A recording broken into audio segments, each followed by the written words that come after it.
Olá, bom dia. Conforme eu tinha te prometido, eu ia falar um pouquinho sobre a origem do livro de Urântia.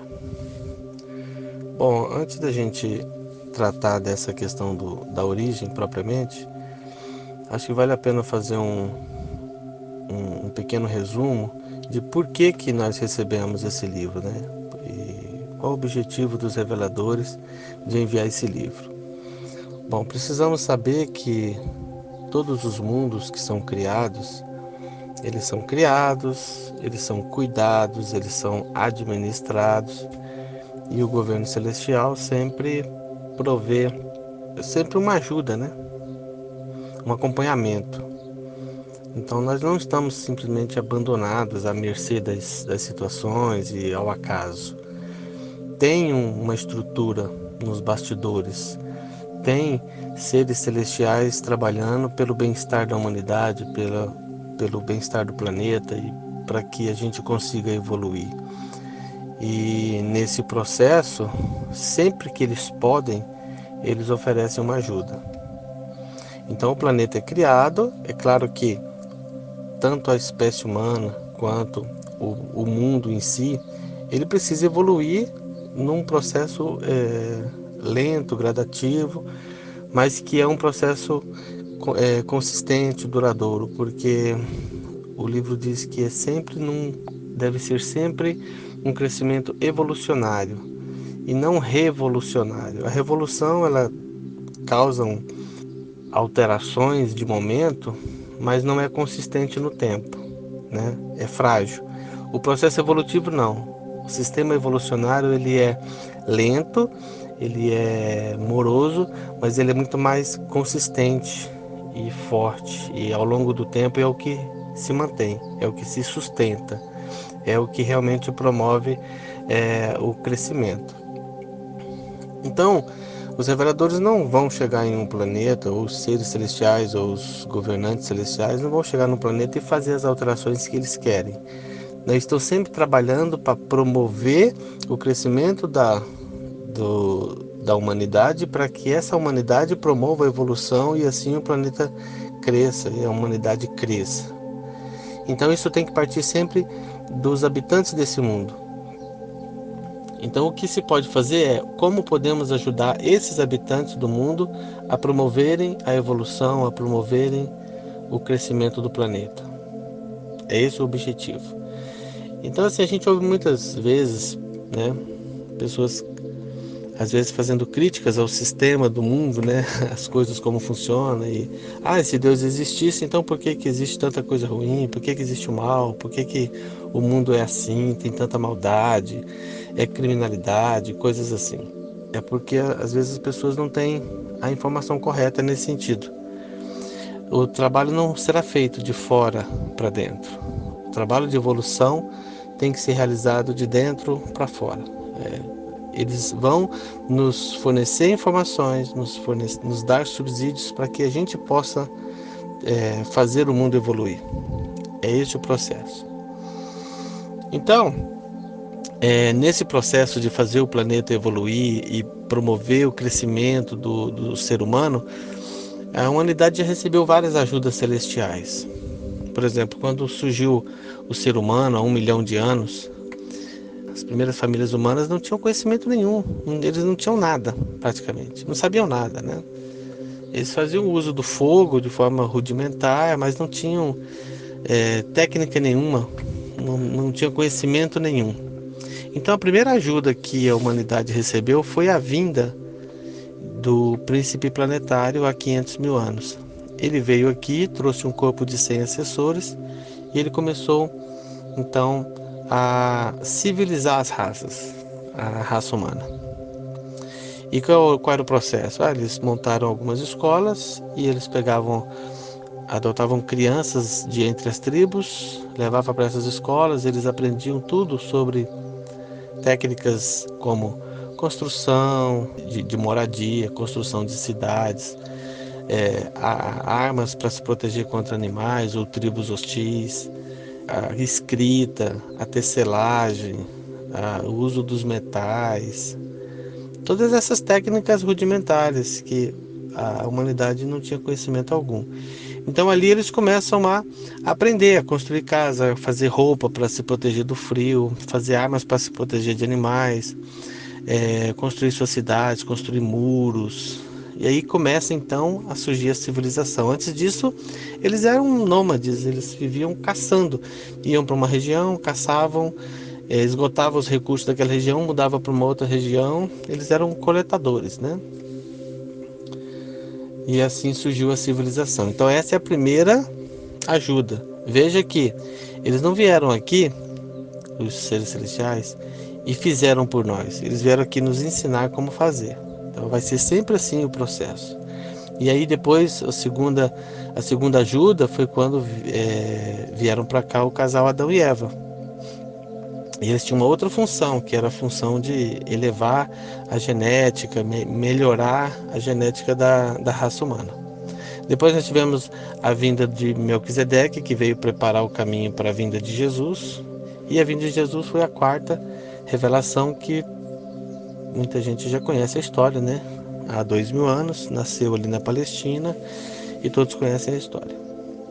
Da mesma forma, Jesus também, veja que Jesus veio aqui, ele não interferiu nos assuntos humanos, ele não interferiu no Estado, na política, no sistema de governo do mundo, mas ele ensinou. Então ele sempre isso, promover a mudança no homem, para que o homem promova a mudança no mundo. E aí então chegamos na história do livro de Urântia. Chegou um momento que Jesus já tinha vindo a esse mundo e sua mensagem havia sido disseminada pelo mundo, quase todo mundo, né? Quase todo mundo conhece a figura de Jesus, até mesmo outras religiões conhecem a figura de Jesus. E aí o tempo passou e chegou o momento de que precisava dar um segundo, né? Vamos por assim dizer, um avanço no conhecimento, na expansão da consciência, né? E aí, então, chegou o momento de entregar o livro de Urântia. Assim como Jesus foi uma revelação, e até a gente vê lá bem no início do livro do Evangelho de São João, diz assim: e o verbo se fez carne. Ou seja, ele quer dizer assim que o que era a palavra, né? O verbo é a palavra, Jesus sendo a palavra, a revelação da verdade, essa verdade se fez carne. O livro de Urântia diz que da mesma forma que agora essa palavra, a verdade, se faz livro e aí se apresenta para a humanidade. Então qual é a ajuda que a humanidade está tendo hoje? É a revelação, a quinta revelação, que é o livro de Urântia.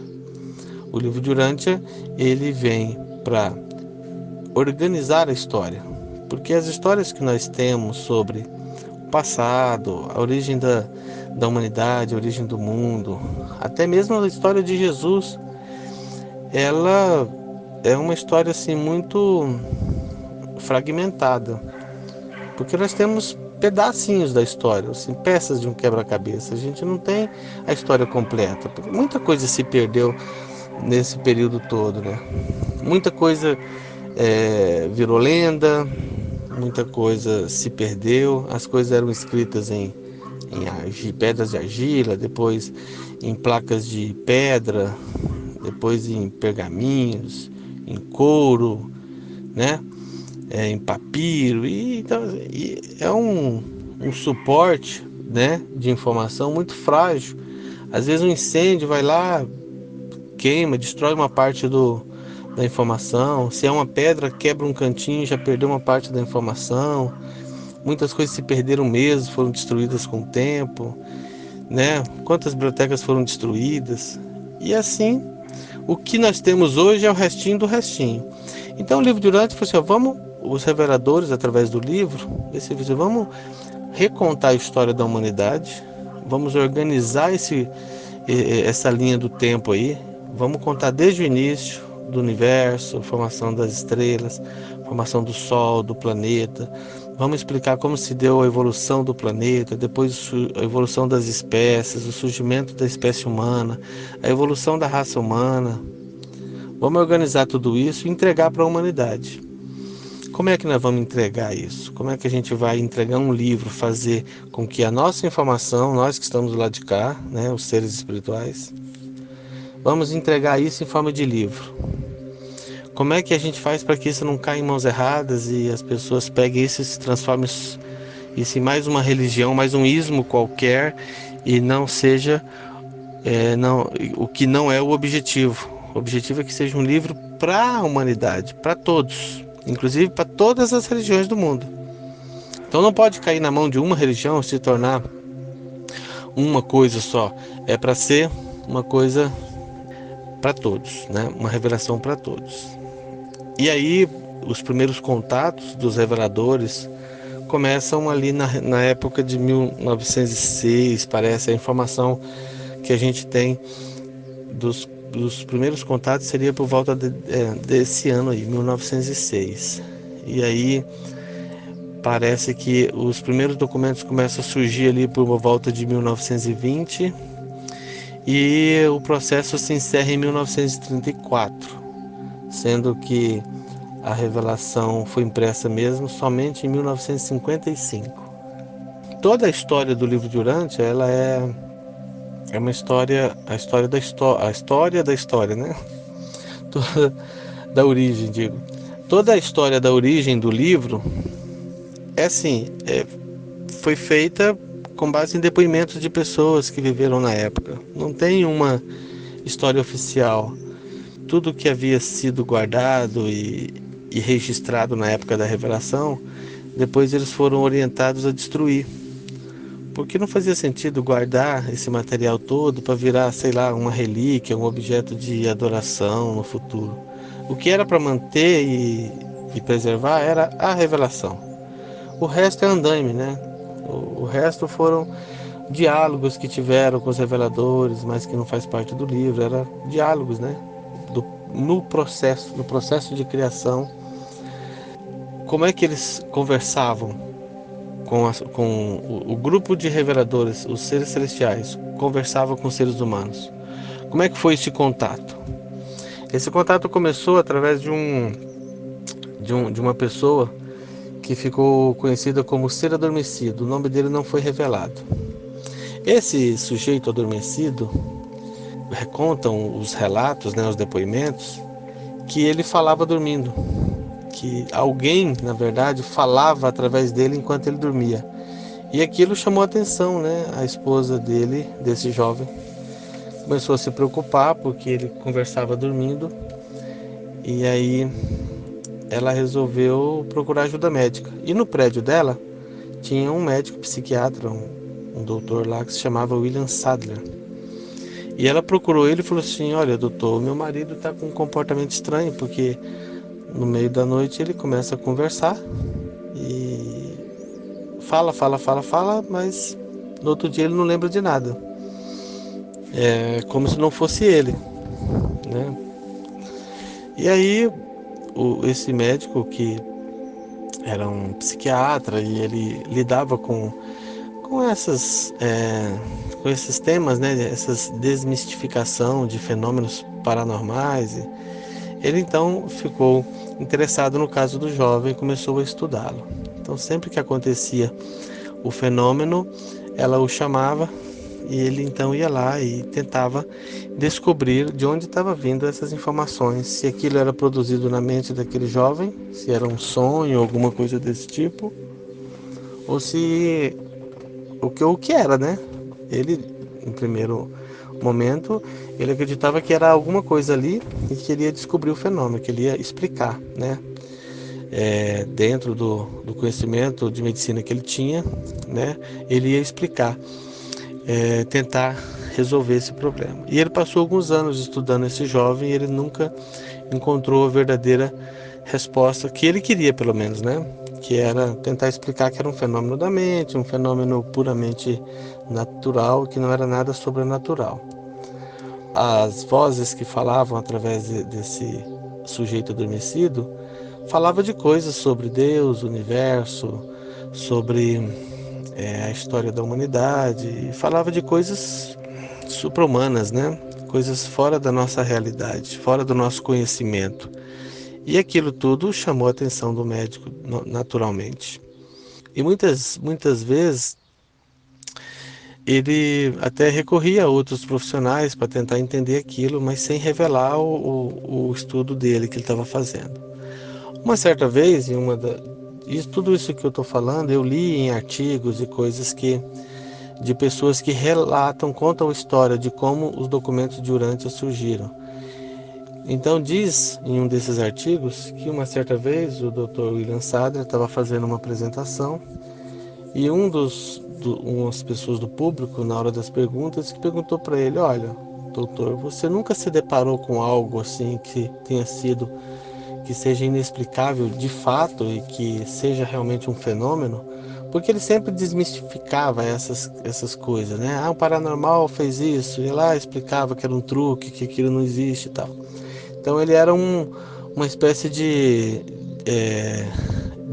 desmascarador de charlatães, né? E aí, quando esse jovem fez essa pergunta, essa pessoa entre a plateia fez essa pergunta, ele ficou realmente pensativo no sentido de, falou assim, realmente existe um caso que eu não consigo explicar, que é o caso desse jovem, né, que fala dormindo, que já estava há alguns anos estudando ele e não explicava, e não tinha uma conclusão. E aí, como ele tinha um grupo de profissionais que ele compartilhava de alguns estudos, ele resolveu compartilhar o caso desse jovem com o grupo dele. E aí eles formaram o primeiro grupo, que ficou chamado como grupo de contato. Eram 6 pessoas com ele junto, né? Esse grupo de contato então foi convidado a participar do estudo com o jovem adormecido. E quando acontecia o fenômeno que o jovem começava a falar, então eles iam conversar com esse jovem. E aí, agora eram 6 pessoas, não mais só o Sadler. E uma certa vez, um dos 6 fez uma pergunta para aquelas, né? Vamos dizer assim, aqueles seres que estavam falando através do jovem adormecido. Fez uma pergunta assim, sem relevância, vamos dizer assim, uma pergunta idiota. E aí, a personalidade que estava do lado de lá e que falava através do jovem adormecido disse assim: se vocês soubessem a importância do que está acontecendo aqui, a importância disso, vocês fariam perguntas mais inteligentes. E isso parece que mexeu com o brilho deles, né? Porque falou assim, realmente a gente não está levando muito a sério isso aqui, como se fosse uma coisa, uma brincadeira. E eles começaram a levar mais a sério. Então, eles chegaram à conclusão, então, de que iriam fazer as perguntas. Vamos dizer assim, vamos fazer as perguntas, já que ele quer pergunta inteligente, vamos fazer as perguntas inteligentes. E aí começaram então a fazer lista de perguntas. E aí eles levaram essas perguntas para essas personalidades que estavam falando através do jovem adormecido. E aí um certo dia, a esposa do jovem ligou bem cedinho pro Dr. William Sadler que ele corresse lá, que ele fosse na casa dela, que tinha acontecido uma coisa diferente. E aí, assim que ele chegou lá, ele se deparou com uma pilha de papéis que estavam sobre a escrivaninha. Era um total de 100 folhas escritas frente e verso. Era uma escrita à mão, né? Era manuscrito, não havia margens, estava escrito de cabo a rabo, né? Na linha. E não tinha espaço, e estava escrito frente e verso, 100 folhas. E aí ele perguntou quem tinha deixado aquilo. Ela falou, não sei, apareceu aí, não sei o que aconteceu, ninguém sabia explicar. Ele tentou investigar ali na cidade, ver se encontrava aquele tipo de papel, de onde teria vindo aquele papel. Ele não encontrou. Ele chegou a fazer teste de caligrafia no jovem adormecido, né, para saber se era ele que tinha escrito. Aí coincidiu sim com a letra dele, mas aí ele fez um teste de cansaço muscular no braço do rapaz e não havia cansaço muscular. E se ele tivesse passado a noite inteira escrevendo aquilo, realmente ele estaria com o braço muito cansado por conta da escrita, né? Porque escrever 200 páginas, que é 100 páginas de frente e verso, 200 páginas à mão em uma noite. Então, ali ele começa a entender, o Dr. William Sadler começa a entender que estava acontecendo um fenômeno realmente genuíno e que ele não ia conseguir explicar pelos métodos naturais, né? Bom, ele foi orientado pelos reveladores de que ele deveria comprar um cofre e que essas folhas seriam guardadas nesse cofre. E que o grupo de contato deveria ler aquele primeiro documento e, quando surgissem as dúvidas, eles anotassem as perguntas. E aí eles então começaram num processo semanal de ler o documento, fazer perguntas, e eles guardavam tudo isso num cofre. O fenômeno que começou a acontecer foi o seguinte: a cada semana que se passava, o volume das folhas iam aumentando. Mas não é porque iam acrescentando novos documentos simplesmente. Era mais do que isso.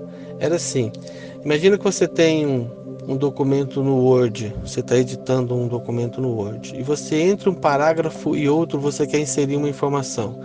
Você simplesmente dá um Enter ali, né, entre um parágrafo e outro, desce a linha e escreve o que você quer, pronto, você inseriu facilmente ali. Mas imagina uma coisa escrita à mão, uma carta. Você escreveu uma carta, depois você quer inserir um parágrafo ali no meio, entre um parágrafo e outro. Não tem outro jeito a não ser escrever a carta toda de novo. Mas era exatamente isso que acontecia com esses documentos que estavam surgindo. Tinha um texto lá falando sobre, por exemplo, falando sobre Deus. Então, o primeiro documento trouxe algumas informações, mas eles tiveram dúvidas e eles faziam perguntas. E agora, próxima vez que eles pegavam os documentos, eles tinham que ler tudo de novo, porque aqueles documentos agora tinham parágrafos entre os parágrafos que não existiam antes e estavam ali respondendo aquela dúvida que havia sido feita, aquela pergunta.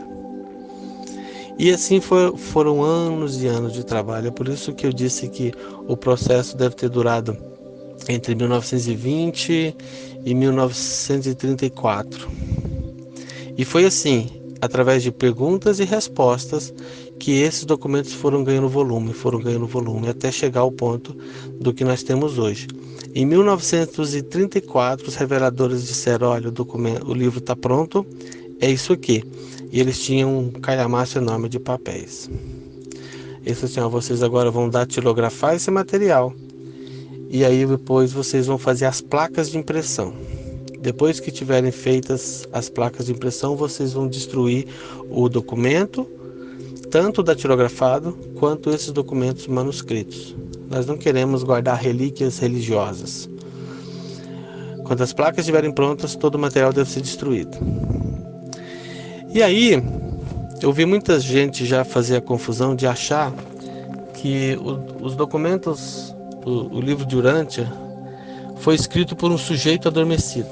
E isso não é verdade, porque o sujeito adormecido, ele não serviu para escrever o livro de Urântia, ele servia para a comunicação, aquele processo de comunicação.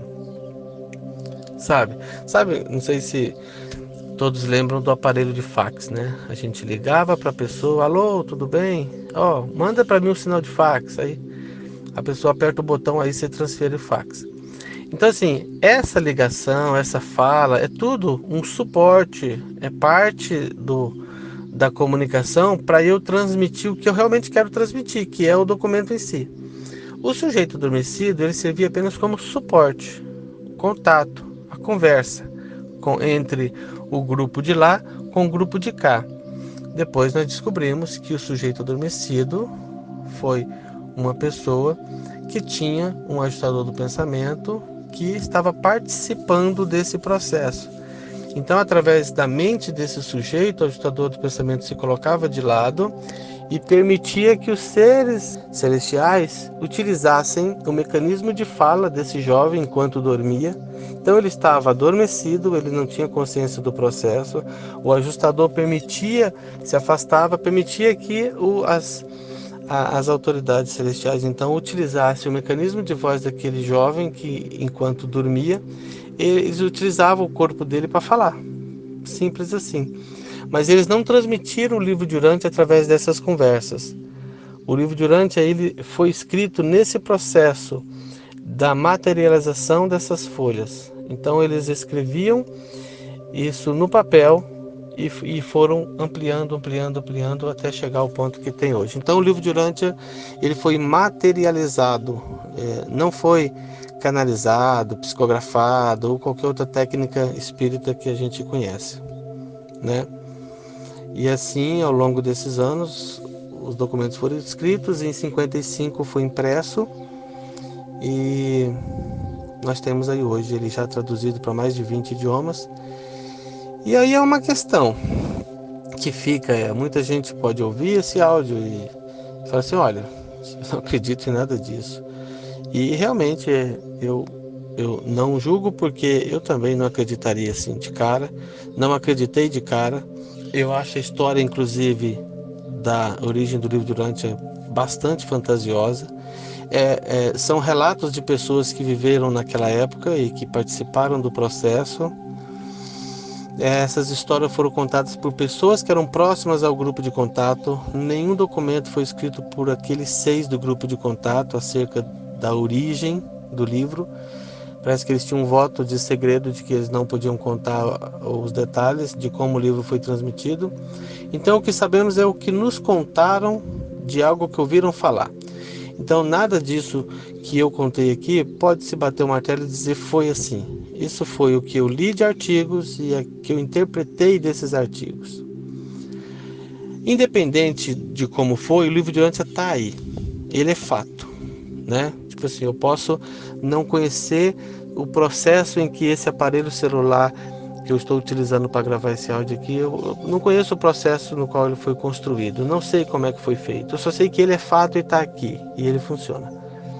Isso é inegável, isso é fato. Então o livro de Urântia existe, é fato, e cabe cada um fazer a leitura desse livro e julgar o livro pelo conteúdo. Não tem mais nada melhor do que julgar pelo próprio conteúdo. Se você lê o livro e falar assim, nossa, que porcaria, não está dizendo nada com nada, beleza, não serviu de nada, essa história inclusive não vai servir para nada. Mas se você lê o livro e você descobrir verdades nesse livro e você reconhecer a revelação que está contida nele, então essa história também vai fazer pouco sentido, porque não importa a forma como ele veio, importa que ele está aqui e que ele está transformando as pessoas e certamente irá transformar o mundo. Como eu disse desde o início, o livro de Urântia veio, assim como todas as outras ajudas, para ajudar o homem a evoluir e assim fazer com que o mundo evolua. Então é esse o propósito do livro de Urântia, expandir a nossa consciência, fazer com que o homem, a raça humana cresça, o ser humano cresça e com isso promova a mudança que o mundo precisa. Ok? Eu espero ter contribuído. O áudio ficou bem longo. Muito obrigado por ter escutado até aqui.